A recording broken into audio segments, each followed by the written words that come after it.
Hello दोस्तों। आज की इस कहानी में आप सभी का स्वागत है। मेरा नाम खुशी है और अब मेरी उम्र 22 साल है। मैं एक सुंदर विवाहित जवान स्त्री हूँ। मेरा कद 5 फुट 6 इंच है और मेरा रंग साफ है। मेरा जिस्म बिल्कुल कारीगरी की तराशी हुई संगमरमर की मूर्ति की तरह है। मेरी शादी हुए 2 साल हो गए हैं और मेरा एक बेटा है जो कि मेरी शादी के 1 साल 3 माह बाद हुआ था और अब 9 माह का है। जब वह 4 माह का था तब मेरे पति का तबादला अमेरिका में हो गया था क्योंकि उनका क्षेत्र इंटरनेशनल था। इसलिए वह परिवार को अपने साथ नहीं ले जा सकते थे। उन्हें हर 11 माह के बाद 1 माह के लिए भारत आने की इजाज़त थी। विदेश जाना उनकी मजबूरी थी, इसलिए मुझे और मेरे 4 माह के बेटे को अकेला छोड़ गए थे। हम अकेले न रहें, इसलिए मेरे पति ने मेरे ससुर यानी कि मेरे पिताजी को हमारे साथ रहने के लिए शहर बुला लिया था। मेरे ससुर जब हमारे साथ रहने के लिए आए तब उनकी उम्र 48 साल की थी। वह हमसे अलग गांव में रहते थे। मेरी सास की मृत्यु 1.5 साल पहले हो गई थी और पिछले 1 साल से ज्यादा वहीं पर गांव में अकेले ही रहते थे। पापा जी आर्मी में मेजर रह चुके थे और रिटायर्ड होने के बावजूद वह बहुत फुर्तीले थे। आर्मी के तौर तरीके और तहजीब वह अभी तक नहीं भूले थे।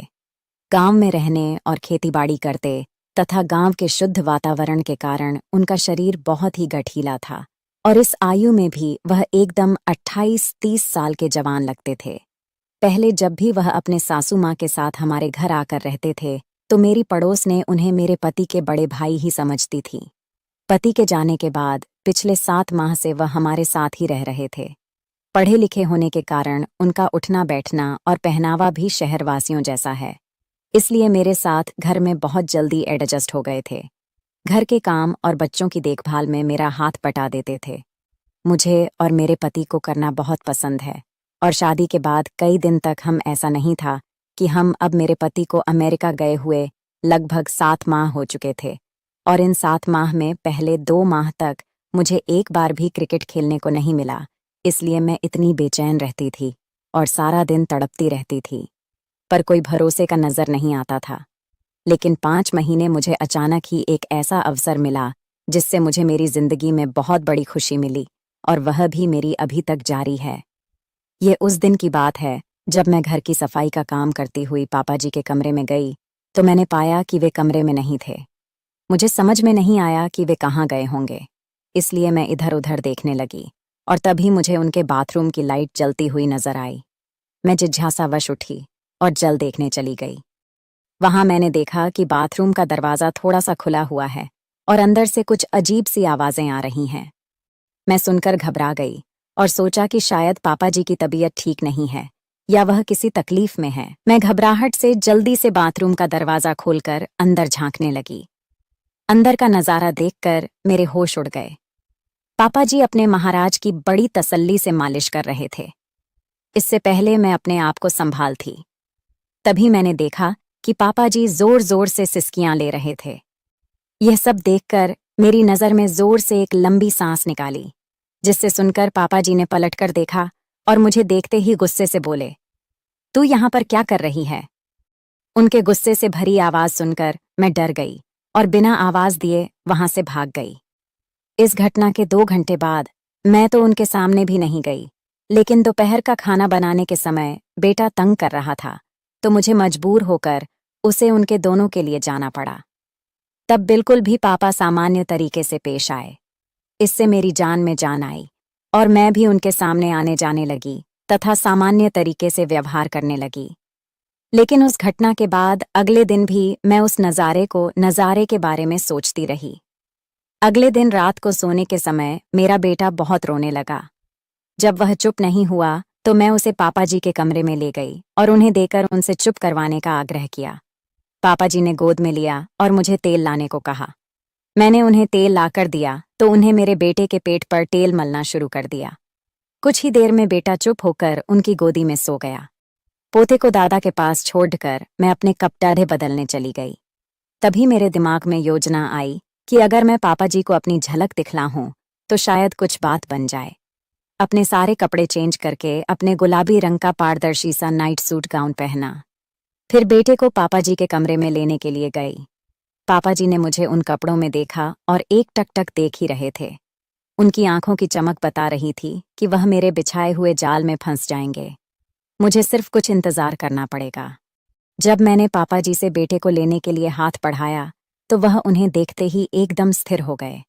मैंने कहा, पापा जी, यह सो गया है, लाइए मैं इसको बिस्तर पर सुला दूं। तब हड़बड़ाकर उन्होंने कहा, यहीं यह अभी अभी सोया है, कच्ची नींद में है, इसलिए इसे अभी यहीं रहने दूं। मैं हाँ करती हुई अपने कमरे में चली गई।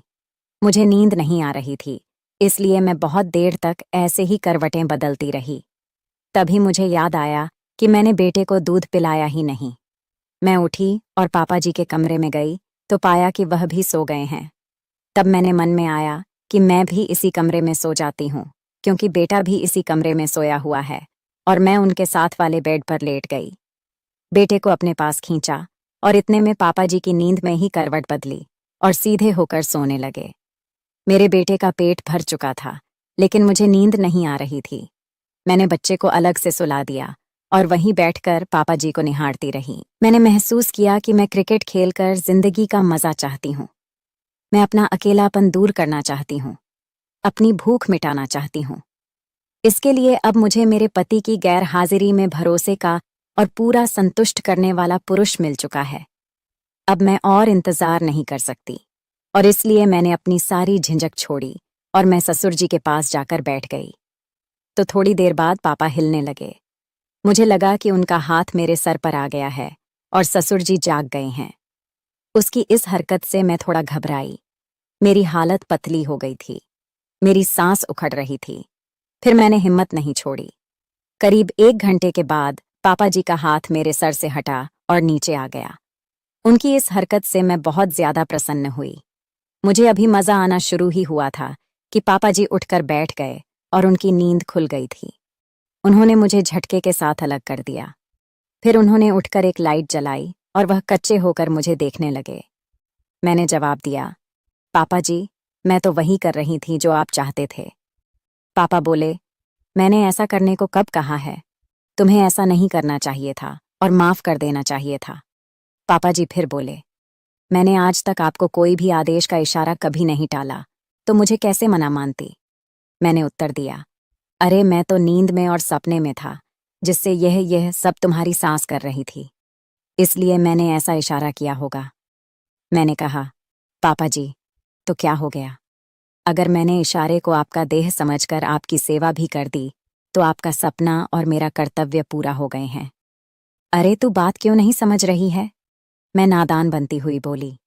इससे पहले कि वह कुछ कहे और बात ज्यादा बिगड़े, मैं उठकर खड़ी हो गई। उन्हें आगे कुछ बोलने का कोई मौका दिए बिना मैं उनके पैरों को पकड़कर नीचे बैठ गई। तो आपको यह स्टोरी कैसी लगी कमेंट में ज़रूर बताएं।